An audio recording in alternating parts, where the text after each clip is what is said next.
may not have the mace anymore, but I've still got my fists. Mr. Gargoyle, prepare to receive the contents of the oversized barrel of whoop butt that Mona is about to open on you.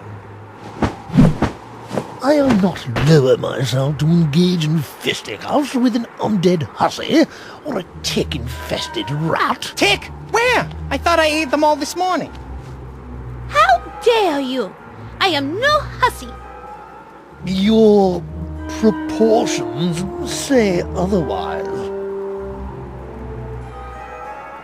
You don't care for the classic hourglass shape, eh? I hear ya. I'm a more Rubenesque bat myself, but sometimes... Fodrick, what are you doing? Oh, hey, you can't talk to my friend like that no matter how over-proportioned she is. That better? Loads.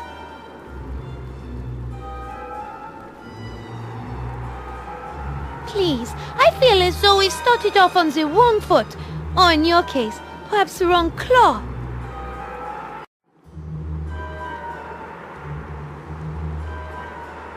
Allow me to introduce myself. My name is Mona de Lafitte. Charmed, I'm sure. I don't usually associate with common folk such as yourself. As you appear to be a lady, I would consider kissing your hand, but based on the smell of you, I must conclude that you are clearly a member of the unwashed masses. You certainly are an unpleasant creature. You would be unpleasant too if you endured what I have. Like what? Tell me your story. Oh, very well. Many years ago, the Baroness von Kiefer created me in her workshop. Apparently, the Baron's death left the castle a bit on the lonely side. After my creation, I was allowed to reside in the library. The Baroness and I would spend hours talking, and in my free time I was given full access to the Von Kiefer library. During the day I would spend hours upon hours educating myself and feasting upon literary delicacies such as Shakespeare, Chaucer, and Milton.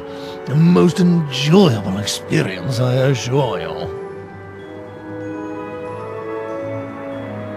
Why are you so angry? Do you really want to hear my story? If you tell me yours, I'll tell you mine. Oh, very well. I'm curious. How did you end up on this bridge? The Baroness decided she wanted to have a child.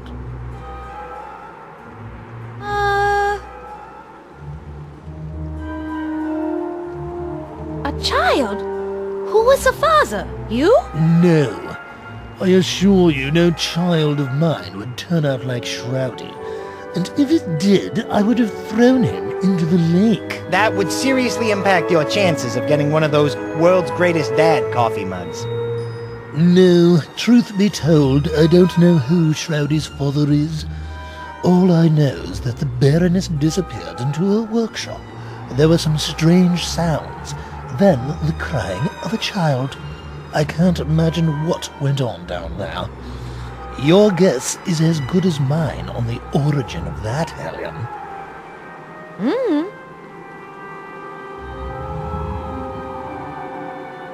The Baroness of this castle? Yes. Before Shroudy ruled here, the Baroness Lilith von Kiefer was in charge. So then you and she... Oh, don't be absurd.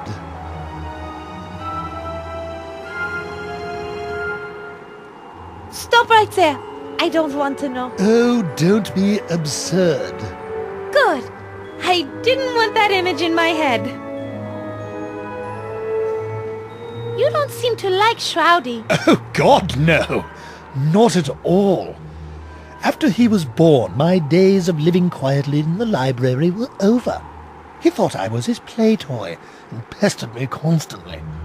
Finally, one day after he attempted to dress me up in one of the Baroness's nightgowns, I yelled at him and told him to never touch me again.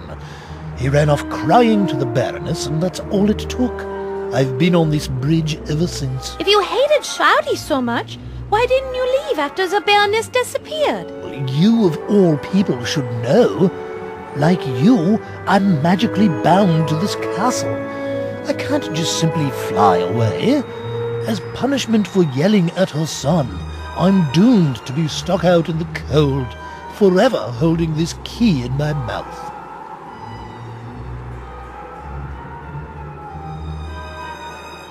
If you hate Shroudy so much, why not just give us the key? Let me take your suggestion under advisement. I think not. You are such a jerk. Well then, I guess that's why I'm not going to give you the key. Because I'm just a jerk. Now run along, you two, back to your tower. Get comfortable, because without this key, there's no way you're getting through that door. Oh, did I mention the door and the key were enchanted? So, as you can see, there's no way you're getting through that door, and no way I'm giving you this key. Name your price for the key. Any price. I might have something. Get rid of the Raven Edgar for me, and then we can talk about giving you the key. No way. Edgar's cool. Why don't you like him? He is a bird. He sits above me. I am a statue. You figure it out. Let's just say he has bad aim. Or good aim, from my point of view. It's disgusting. Just like you. Get rid of him and I may think about giving you the key. Till then, leave me alone so I may think my thoughts. Oh, so that's what you snooty types call picking your nose and scratching your backside. I always wondered. Enough! Rufus, where is this Edgar Raven you speak of? Haven't you been listening? He sits above me in a raven roost at the top of the tower. Now please return to the great unwashed masses from whence you came.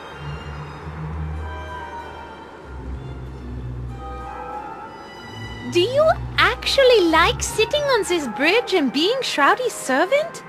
No, because he's always taking me for granite. Oh my, yes.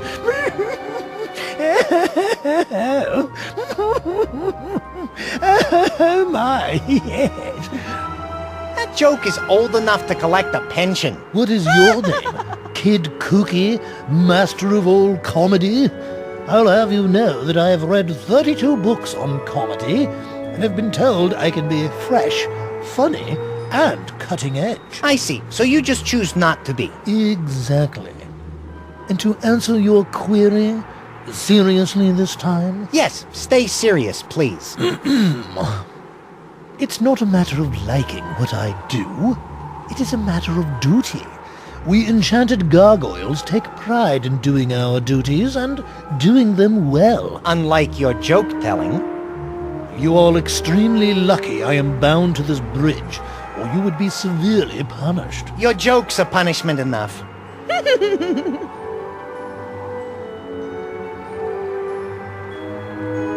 May I please have the key to the rest of the castle? Not going to happen, I'm afraid.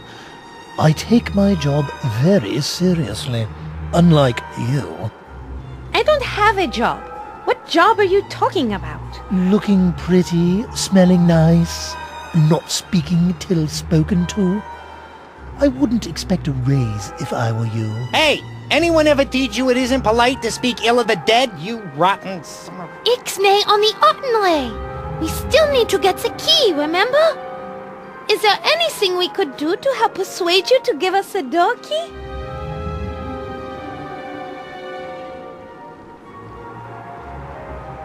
I think it is nigh time we go. Funny, I had that exact thought.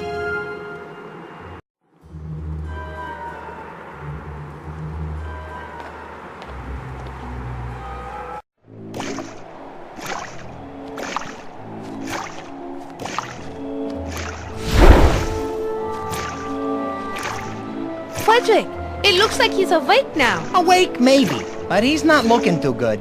He looks a bit like a zombie. I would have said that he looks like the living dead, but I've come to understand that the undead are sometimes fairly attractive. Why, thank you, Frederick. Don't mention it.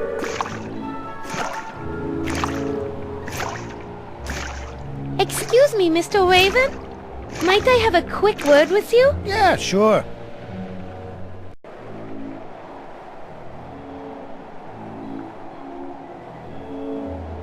My name is Mona. What's yours? The name's Edgar. Hey, I've seen you before. You're that gal the short guy keeps locked up in the tower, aren't you? Yes, my full name is Mona de Lafitte. Pleased to make your acquaintance. And yes, I am sad to say that for the past year, Shouty has kept me locked up in this castle. But now I finally have a chance at freedom. Earlier tonight, Shouty was killed. We heard his screams from across the lake. Dead, huh? Well, it couldn't have happened to a nicer guy. So now the castle is yours. Don't worry about me staying here. I'm building a permanent nest in Gosford Falls near where my girl lives. But until I make a good nest, collect my fortune, she won't marry me. So this is my bachelor pad till then. I can't get through the door that's right below you.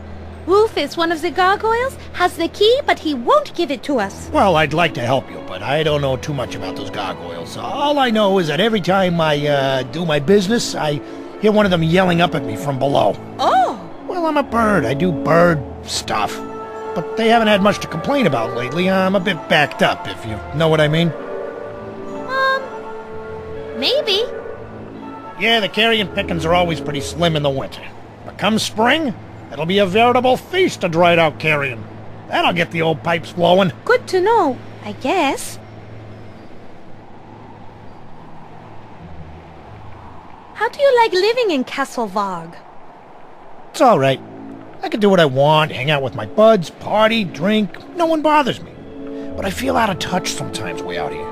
When I was in the city, I was in the know. Could follow my favorite sports team, hear the latest gossip. Sometimes it's just too isolated around here. You know what I mean? I do. You just need to feel more connected to the world, more informed. I do too. As soon as I'm back in Pelly, things will be back to normal. Great. Well, good luck with that.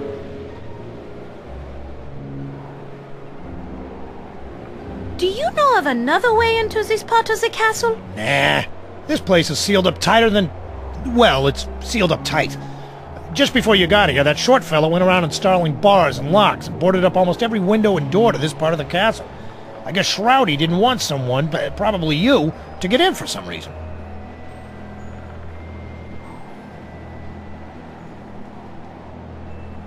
That is all I need to know.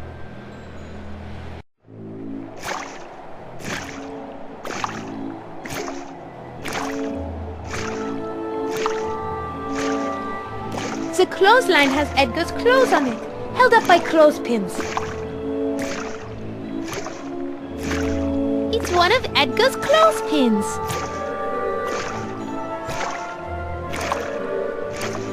Edgar, can I have one of those clothespins? Whoa, no can do, lady. I'd love to loan you one, but I am way behind in my laundry.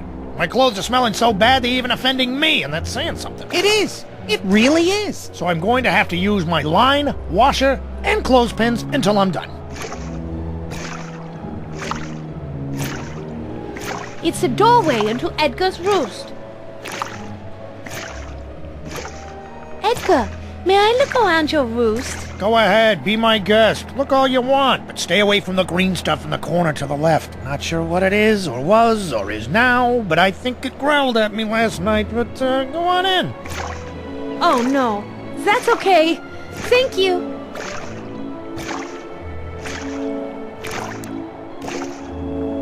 Go in there and look around, if Edgar doesn't mind. Yeah, I do, actually. No offense, Froderick.